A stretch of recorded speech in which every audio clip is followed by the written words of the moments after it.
Hello everyone, welcome back. Keeping an eye out. I think I just saw... Never mind, I thought I saw something moving.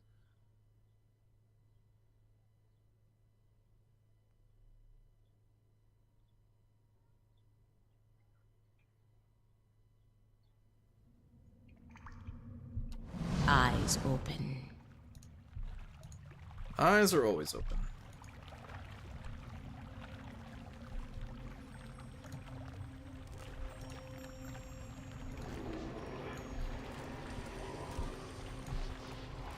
Uh-oh.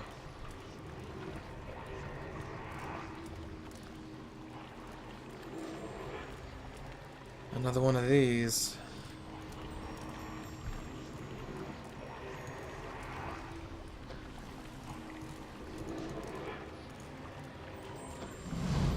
A haze of essence lingers over the body, as faint and insubstantial as a dust plume in a rider's wake. Yet as you draw closer, whispered instructions echo in your ears and anticipation warms your blood. In a vision, you see the same stone machine you approached moments ago, but from a different height and angle, as if through different eyes. You heard rumors that some of your brethren were sent here months before, yet you see no sign that anyone has been here. In fact, the cobblestones are covered in a fine layer of dust, ash. You know suddenly what this will cost you, and you are ready. The orders were clear. The effects of the machine and the ruins were wearing off. A child had been born not far from Deerfoot recently, its soul intact. The machine would need to be reactivated. You and your companions take up your positions. You share a final look of affirmation between yourselves. They don't know your name and you don't know theirs, but you know that you're doing the work of the gods together. None of the rest matters. Two carved bands of stone in the middle of the machine grind into motion. They rotate in opposite directions, picking up speed until they spin like freshly greased carriage wheels. A wind shrieks through the cavern, accelerating with the stone rings. You press your hands to your ears and grit your teeth against the noise. You're about to shut your eyes when you glimpse new movement. Rows of triangular flaps around the machine open like petals. You don't know what's happening in the machine, but you feel a tingling at your extremities. Searing pain spreads through your body, a hot knife separating every tissue and ligament within you. All the while, it feels as if you're falling towards the machine, your stomach mashed against your spine. What happens next is too fast to process. You awaken from the vision to find yourself kneeling and gasping for air. Holding your head, you let the tiles between your knees gradually come into focus. As you catch your breath, you remember the strange scene you saw outside Silant Lees, where several robed figures fell amidst a howling bivouac. Looking at the ash scattered across the cavern floor, it is apparent that the leaden key has been doing this, whatever it is, all over the Deerwood.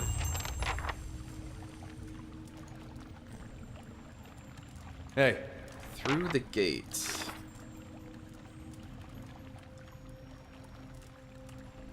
They perform the same ritual I witnessed. Suggests that this is to ensure the infants in the area would be Hollowborn. Hey.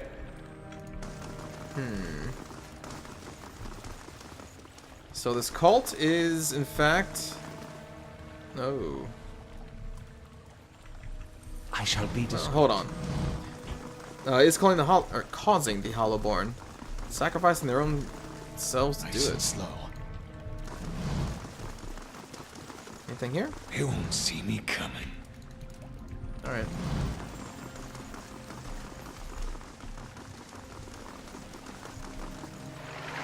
You hear running water and see a small stream that carves its way into the mountain.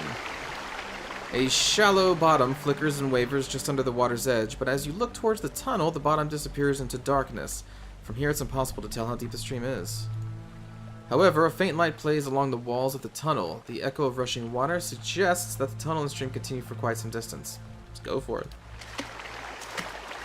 You take slow, sloshing steps towards the mouth of the tunnel, holding yourself upright while the current tugs at your legs. The cold water leaves you gasping, and as it rises past your waist, you fight to control your breaths. The stream bed soon drops out from under your feet, and the current pushes you towards the tunnel with growing force. Go for it. The current pushes you through the tunnel faster and faster, tucking you downward over your head. The tunnel narrows and drops, leaving only a thin pocket of air.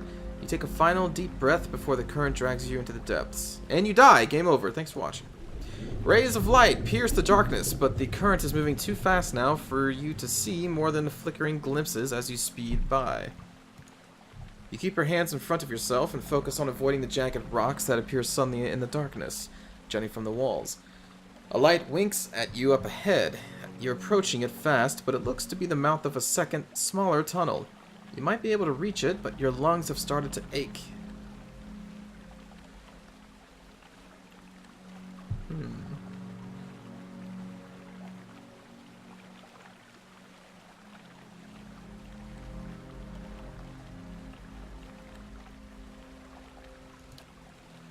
You wrap your fingers around the rocks lining the tunnel and peer into it. It terminates into a dead end, but something glints among the rocks at the far side.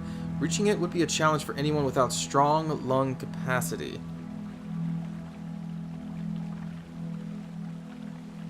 Strong lung capacity. Constitution?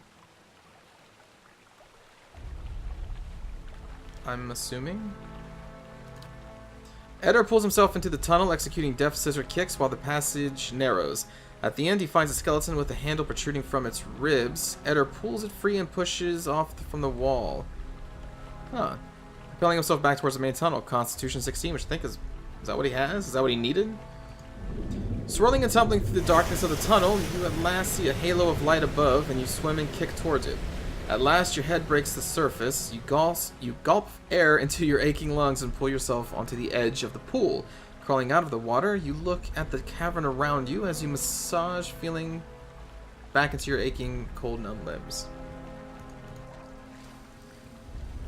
Oh. And come out here. So this is what we got. The Rose of Salt Hollow. It's a morning star. Corrosive lash, draining, and fine. Morning star, huh?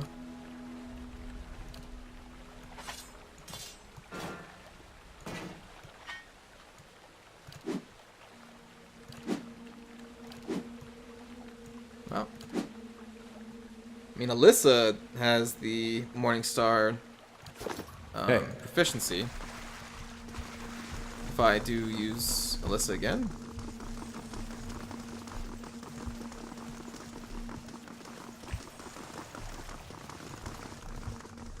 But until then, give it to her in case we need crushing damage.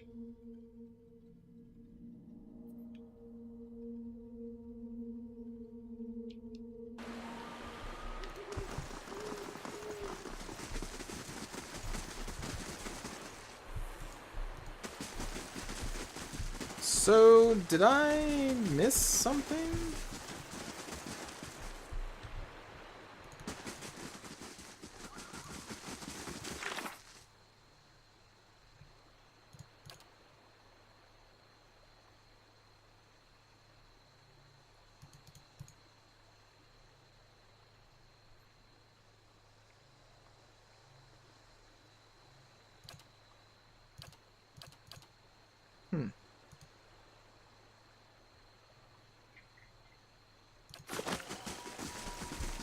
No, I don't think so.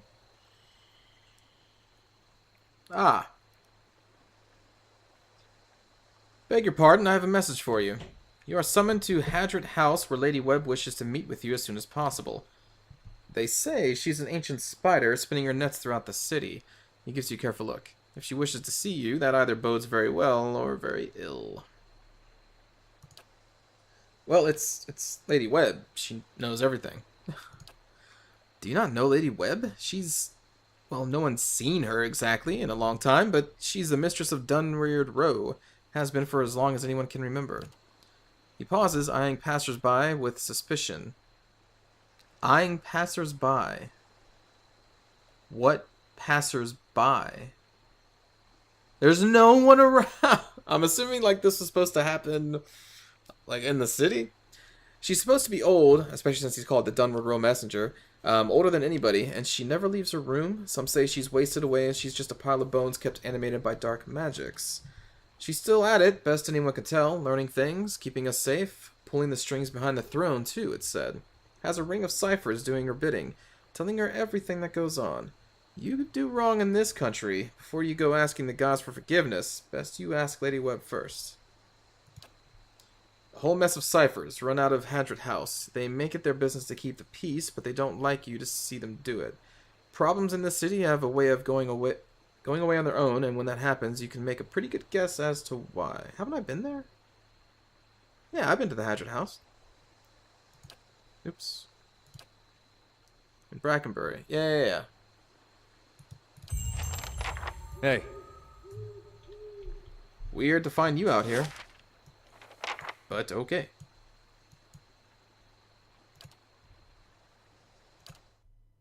Brackenbury it is.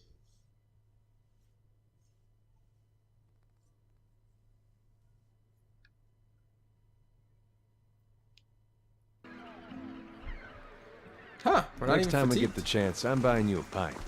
That means a lot, Adair. Oh, do you want one too? Sorry, I meant for Isselmere. I'll get you one too. Dang.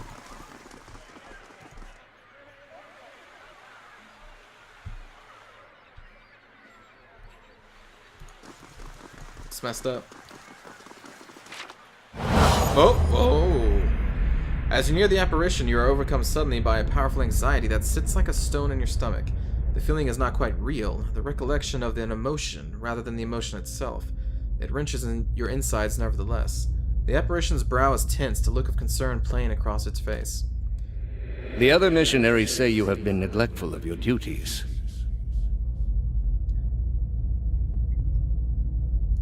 Okay. Oh? And what troubles you? The pain in your stomach deepens, and you feel it for a moment as though you're about to be sick. Your mouth has gone dry. Forgive me, Eminence. I wish to leave the order. The man folds his fingers together and presses them to his mouth, thoughtful. You have been an apt student, and your convictions have inspired those around you. May I ask what has changed to make you feel this way?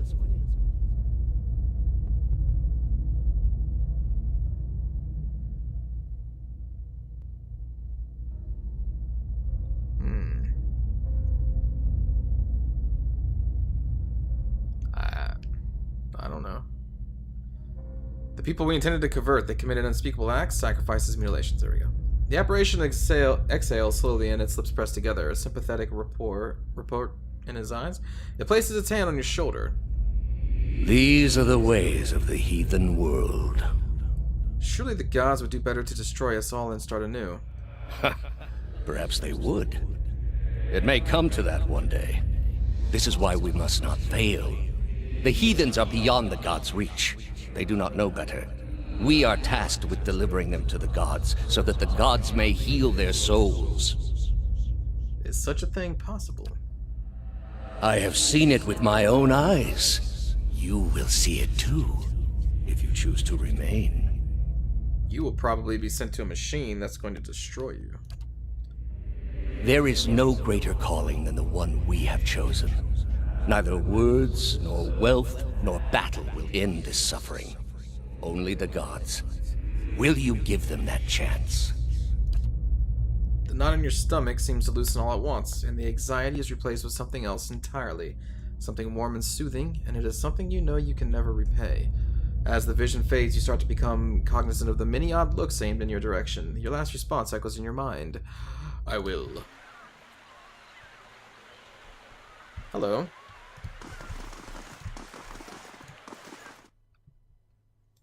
Let's go to the Hadrit House. I remember, I think I tried to see the lady before, and someone was like, she doesn't want to see you. I was like, oh, fine then.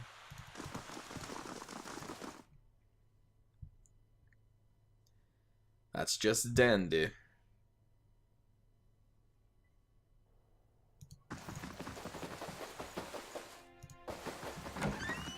Lady Webb will see you now. Yep. Darn right she will. The woman clutches a thick stack of parchment with spindly, wrinkled fingers, their flesh stretched thin to near translucence with extreme age. A gossamer veil over pale blue veins, ink splotches and candle burns, and the scars of innumerable slices from the edges of scrolls dot and stripe her hands like a quilt pattern after some great, indescribable truth. She does not look up from her reading. So, the messenger conveyed my summons. A miracle that would make the reincarnation of Aothis look like a child's cantrip, surely. It doesn't draw the most inspired minds, messaging. They failed me so many times of late, I nearly sent a cipher after you instead. So this is the Watcher who took over Cad Noir. Oh, don't look so surprised. It isn't an attractive expression. I wouldn't be where I am for long if I let details like that escape me. So it's true, those spies of hers don't miss much. I also know, for that matter, about your little excursion into an Engwithin ruin near Deerford that dear Woodens are absolutely forbidden to enter. What I am curious about is why. I'm It's... What do we say there?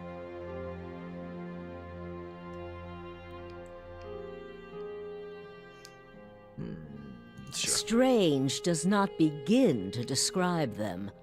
The practices of the Leaden Key defy all reason. Ah, so she knows. You're not the does. only one with an interest in their recent activities. I've lost 4 ciphers this year alone trying to get someone inside their ranks. As it is, we only have our suspicions about who is in the group and what they intend, which I suppose means we have much in common with them. I asked you here because I wanted to know what your interest was in all of this. I thought perhaps we might help each other. Why are you looking for the Leaden Key?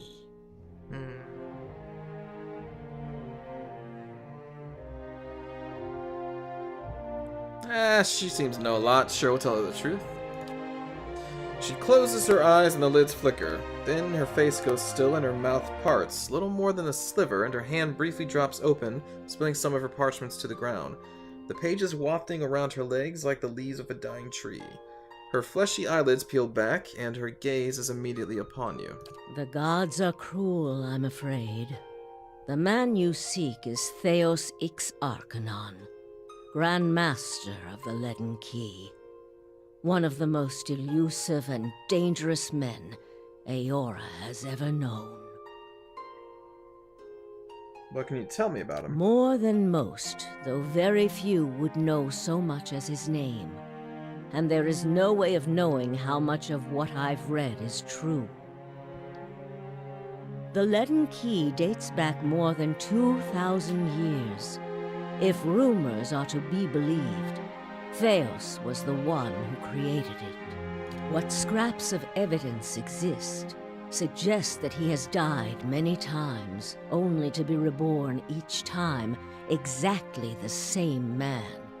Awakened during adolescence with all the knowledge and experience of all his lifetimes. The plots he orchestrates sometimes take hundreds of years to bear fruit. Needless to say, this is not the natural order of things. But he is said to be one of Woodica's favored, and that old bat was never one to let rules get in the way of favoritism. That may also explain another supposed gift of his.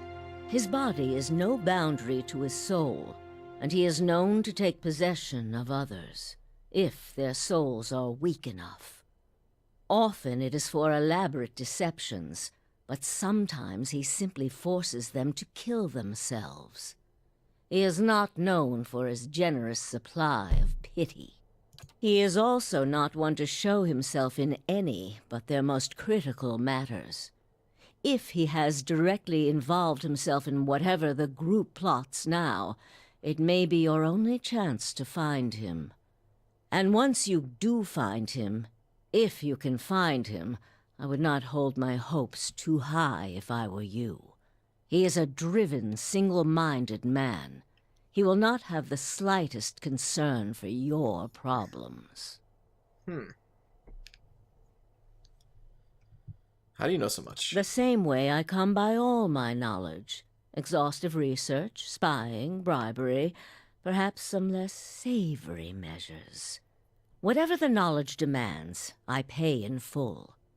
There is nothing of greater value. Unfortunately, with Theos, there is also nothing more scarce. He has covered his tracks far too well. His manipulations of the course of history are lost to time now, though I believe they were many. Okay, what else is there to know? Precious little, I'm afraid. You may know much of it already. No one member knows the identity of more than a handful of other members.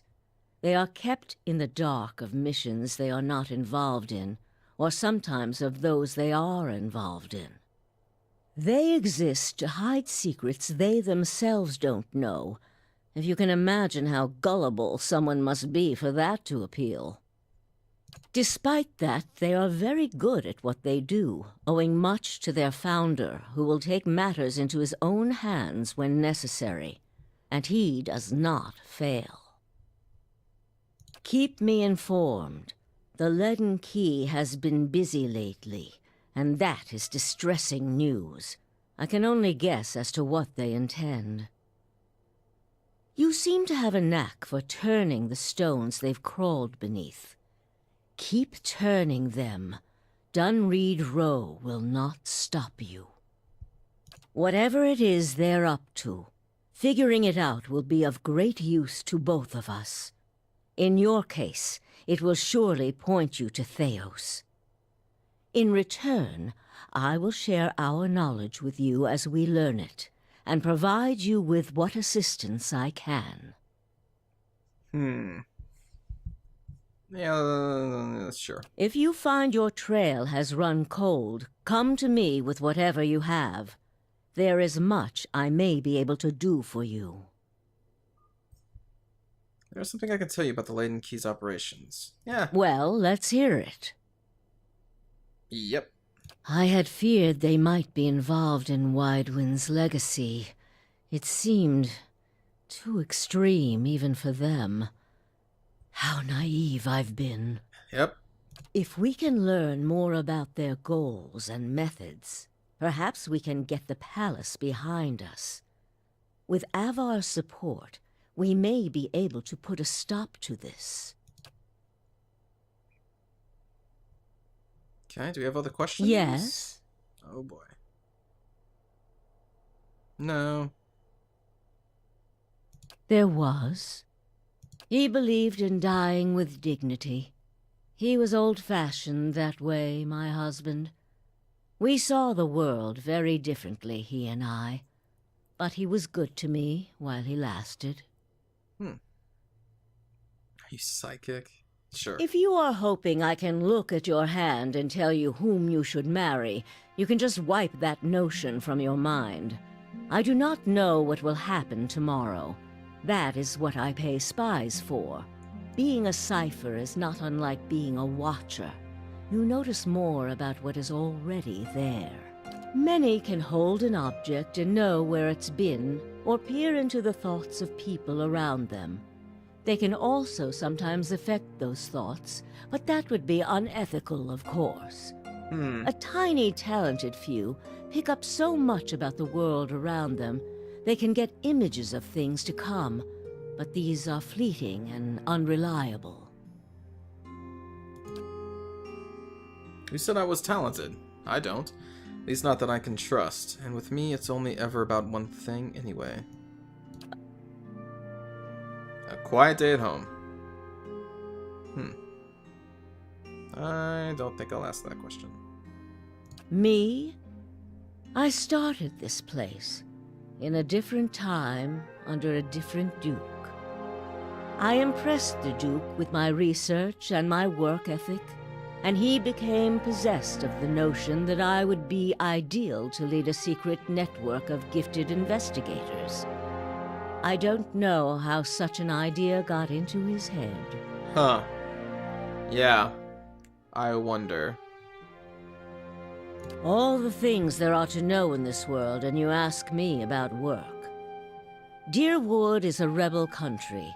Conflict is in its blood. If you think a few guards posted in our cities keep chaos at bay, you are very new to town indeed. We are Deerwood's cipher investigators, of course. But what we really are is its last barrier against anarchy. People are more at ease when they believe they are watched over by someone more enlightened than they are. It pacifies them. So that is the image we foster. Huh. And we do try to be enlightened for their sake. The knowledge we gather here is Deerwood's standing army in many ways. We learn what's vital and we act on it while Deerwood sleeps, blissfully unaware of the terrifying truths all around them. I wish I could tell people the things I know sometimes. But the truth is, I don't think many of them could bear it. Yes? Okay. Try your best not to die out there. Well, thank you. Inform her about the Latin key activities. Okay, so we have to do The Man Who Waits and Undying Heritage. Find the tower. Looks like I gotta ask some guards where to go. So thanks for watching, everybody. That's going to do it for this episode. I'll see you all next time. Take care.